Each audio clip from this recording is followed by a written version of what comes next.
Hola guys, how are you today? I'm so happy to be back. It feels like I've been it feels like I've been away for so long, but guess where we are today? We're in my bedroom and I'm being extra cozy because I just want to sit and have a kind of sit down chat with you, and I want to help you out because I'm not saying I'm an expert. This is a disclaimer. In no way am I an expert. Am I a licensed therapist? Anything like that. I am just purely somebody who has been living with OCD and pure OCD for over 12 years. I would like to say that I've been living with it my whole life, but the first memories I have are from being around 10 years old. So around 12 to 13 years I've been dealing with pure OCD. I was diagnosed in 2018. It was actually June 2018. So I was living undiagnosed for around 11 years. I'll talk a lot more about that in my first video, which is living with Pure O Intrusive Thoughts, childhood OCD. I talk a lot more about my past and like how it came about and how I knew that it was something that I was dealing with. So in this video, I'm literally just going to be talking about how to kind of stop yourself from falling down that rabbit hole. Falling down the rabbit hole is a phrase that's commonly used in mental health scenarios where you get stuck, and sometimes you can be doing perfectly fine and you can just kind of feel yourself falling down the rabbit hole of pure hell. And what I mean by that is, if you're watching this and you have OCD or you have any kind of mental health issue, you know what I am talking about. You'll be going about your day, you'll be feeling perfectly fine, and you will just, and that's it. That rabbit hole is fast approaching, you're walking towards it, and you have two choices. You have a choice to go around it, which I wish was easy, but it isn't. Or you have the easy choice, which is to just carry on going and fall straight down it and get stuck. And that's where you will then stay for anything up to an hour to 3 weeks. And once you're in that circle and that rabbit hole downward spiral, it's really hard to get yourself back out of it. So today what we're going to be talking about is my techniques that I use for me that help me from either getting in the rabbit hole at all or getting myself out of the rabbit hole once I'm in there. When I'm talking about pure OCD, I find it really easy to kind of add little, I don't know, scenarios or things like that that can like make me relate, and that's what makes it a lot easier to explain to other people how you're feeling. I'm going to show you a little diagram now of what falling down the rabbit hole means. Okay, so please excuse my hands. And for some reason I couldn't find any paper, so I'm actually doing this on the back of wrapping paper.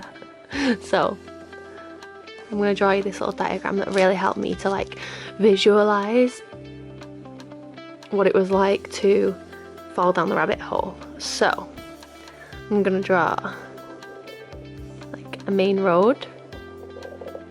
Here we are. I mean, I'm no artiste, so please focus. There we go. So we're going to draw a little road, and this is you. There you are, going about your day. Hi. You are walking along the road, minding your own damn business, when you come across a trigger. It could be cleanliness, it could be germs, it could be death, it could be sexual related, it could be anything. You're coming across, minding your own business. Now, you're walking along and you get to your trigger. Here we have the good old rabbit hole. Rabbit hole. Rabbit hole. And this rabbit hole is a nice road which, when you get to your trigger, you fall into. You go to your trigger point, you fall into your trigger, and you fall into this never-ending loop.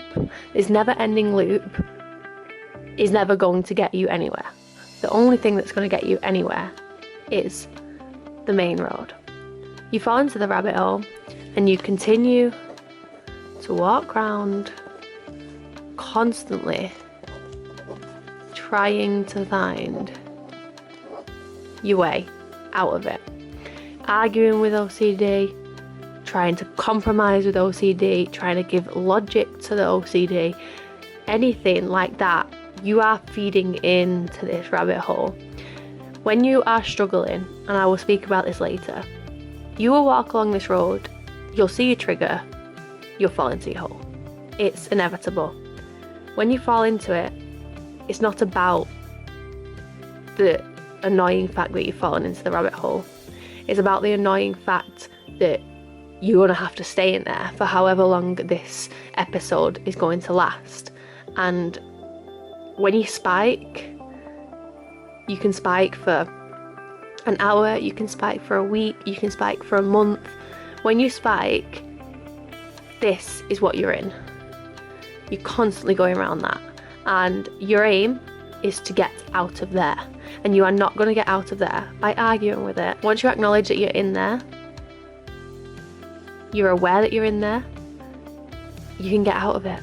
And it's almost like when you're in a dream and finally you realise that you're actually in a dream and that it's not real. And that is when you wake up. This is going to help you guys. Actually, I hope it does help you guys. And there'll be many more of these little diagrams that I'll have for you. Many thanks to my therapist for giving me this little option. We hate you. Oh, wow. What am I spelling? Rabbit hole. I mean, I don't know what that is, but we hate you, rabbit hole. We're gonna get right out of there and carry on with our day. Thank you very much for inviting us there. Okay guys, so now you can see exactly what I mean by going about your daily life on the main road and you fall into this little roundabout that is something that you're never going to get out of in your head, but you will get out of it. And basically you need to be okay with the fact that you might fall in that rabbit hole. That is it. I know it's hard and I know it's really difficult to kind of sit here and say, but speaking from experience, I will give you an example. I'm going about my day and I have an intrusive thought about harming somebody. Okay? I have an intrusive thought that I may be in my car and how easy it would be to drive onto oncoming traffic. I'm having that thought and I find myself automatically falling down the rabbit hole of, oh my goodness, why did I think that? Why did I have that thought? Why did I feel the urge to do it? And what does that make me as a person? I'm in that hole. I'm well and truly in it. There is no problem at the start of recovery falling into the hole, okay? And you need to stop punishing yourself for falling into that hole because it's natural and it's something that your brain has become accustomed to over lots and lots of practice. In my case, 12 to 13 years worth of practice of just naturally falling down the rabbit hole. Now you have to work at it. You have to work at being able to get yourself out of that hole. So when you get out of the hole, and the ways that you can go about this is accepting that you are in it, okay? Recognizing that you have fallen into that hole. Me and my therapist came up with a great name of calling it radio bullshit, which is a radio signal of OCD, which is radio bullshit. Sorry for the language, but it's true. You're on this nice little straight path, minding your own business, driving yourself to work, and all of a sudden you're churning? No, all of a sudden you have turned into radio bullshit.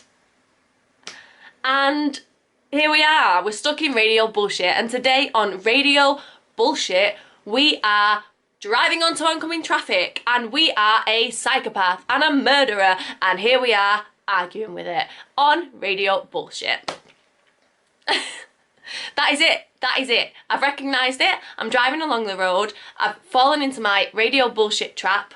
I could make two choices, and my two choices are: one, let's stay in radio bullshit. Let's not even acknowledge that we're in it and really listen to what it's saying. We're tuned in to radio bullshit. You tuned in, you're not fucking tuning out, okay? You're literally going about your day, thinking about all these things. And I guarantee that as you're still deeper and deeper into radio bullshit, you are going to go about your day thinking about everything that has happened in your life that could contribute to the proof that you are a psychopath or a murderer or sexually deviant or not in love with your partner or anything that your OCD has latched onto.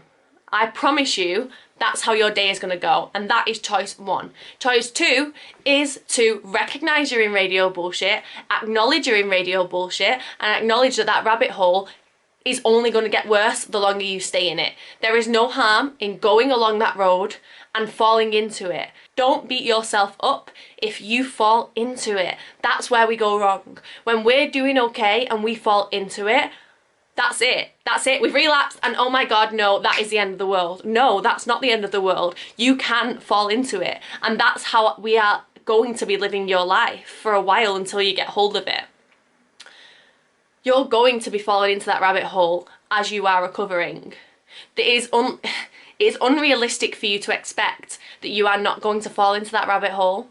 It is unrealistic and it's not fair and it's cruel on yourself to set unrealistic expectations that, okay, I am improving, I am recovering from OCD and I am never ever ever to relapse again or fall into the rabbit hole or have any of those problems. That is an unrealistic expectation and it's not fair. So you need to give yourself a little bit of appreciation for the fact that you're struggling day to day, hour to hour, minute to minute with excruciating intrusive thoughts about yourself, and you're not even giving yourself credit. You know, it's hard. It's really hard. And from somebody who may not suffer with it, I understand why it may seem strange to latch onto those thoughts and feelings that everybody does have at some point and make them into something huge. But when you kind of look at it from an outsider perspective and sit back, I would not wish the way it makes you feel on my worst enemy. And I think there needs to be a little bit of you when you have Pure O and you have any kind of OCD to be able to sit back for even 1 minute of that day and appreciate that what you're going through is extremely painful and extremely difficult, and you're doing an absolutely fantastic job at maintaining your life. That is something that you need to give yourself credit for. And the minute that you sit there and realise that the way you're holding on and the way you're doing these things is magnificent, and I'm not here to sit here and preach and to tell you that you are doing a great job and you don't have to do anything to get better, because you do have to work at it, and the only person that can help yourself is yourself, because you need to have support and love from other people, but you also need to know that if you can give yourself love and you can give yourself kindness, you can pull yourself out of that rabbit hole. One of the many occasions that I've been falling into it is, no, I'm doing a good job and I am doing okay. And if I have to stay in this rabbit hole for 5 days, for a week, for 2 weeks, for a month, then I will. And I guarantee that the minute you accept it and deal with it, you will find it easier to get out of it. Spiraling is awful. It really is. But you will, sorry, I need to adjust. I'm getting pins and needles. You need to be able to deal with it. And I read something on the internet, for those of you that suffer with OCD, I assume we do because we're watching this video, but you will either suffer with, like, your compulsions will be whatever your compulsions are. Obviously a few of them are reassurance seeking, overthinking, any kind of ritual that eases your obsession in that moment. And one of my biggest compulsions was reassurance seeking. I felt the need to constantly ask for reassurance to make sure that I wasn't a bad person, and withholding from that reassurance seeking. I did read online this thing that really hit me, like, if reassurance seeking was a drug, it'd be the crack cocaine of compulsions, because it is so difficult to hold back from confessing and reassurance seeking, and it's so hard. You genuinely feel like you can't do it, like you're going to explode if you don't do what your OCD is telling you to do, and that is how you get out of the rabbit hole. Recognising it, acknowledging it, and being okay with it. And I know it's hard. When I was in my worst part of the OCD, and I was watching a video or reading something online or reading something in a book that was like, acknowledge your thoughts and you will be fine. Like, I get it. You're like, no, it won't. Fuck off. But it, like, it really does work. Hey, sorry, my battery died. Okay, yes, my battery died. So apologies if you're at a different angle. I just basically want to get at to you guys that it will be okay, but you have to be strong. And when you feel like the worst person in the world and that your life will never be the same again, now you've discovered that you have pure OCD, it will. It will be the same. And with the help of my therapist and medication and my family and my friends, which all I am thankful for. I'm thankful for every single thing and everything that they have done for me. And without them, this journey would be extremely difficult. However, I need to highlight to you guys that there will be people out there that don't have a support unit, that don't have access to therapists, that don't have access to medication. And the only thing that I can say to you is that you have to do this for yourself. You have to. Because as much as I've had so much help, and as much as it's been the most wonderful thing for me to have, I have had to get through this by the strength of my own mind, because it's only my own mind that was attacking me. And I am by no means recovered. I still have horrendous days. However, those horrendous days have become more bearable with my knowledge that I have learned over this time. And I just want to make sure that you guys have the same knowledge that I have. I'm still a 23-year-old girl, and I can live my life realising that I'm never going to be who I was before I was diagnosed, and live in resent for it. But if I could genuinely go back, if someone said to me tomorrow, you know, you can go back, or you can wake up tomorrow and never have experienced living with severe OCD and severe pure OCD, I wouldn't take it, because I wouldn't be the person I am without it. And it's about embracing who you are. And I know I'm not those things that my brain sometimes tells me that I am. I'm not those things. And as hard as it is to believe it in that moment, you have to trust in yourself.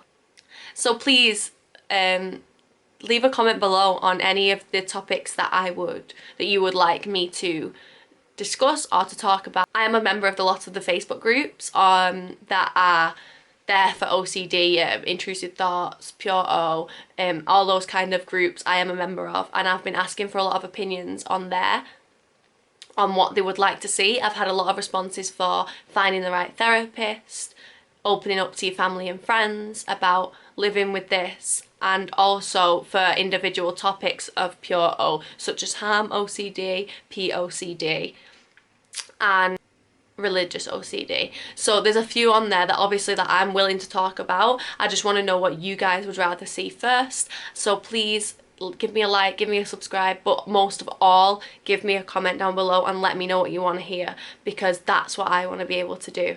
I want to know what you want to hear. So thank you so much. I promise you I will be talking a lot more in the future. I just want to try and keep these videos short, sweet, and able to watch when you're in that moment and you're looking for some reassurance, which you shouldn't be, but it's okay, because I'll give you a little bit. You're okay.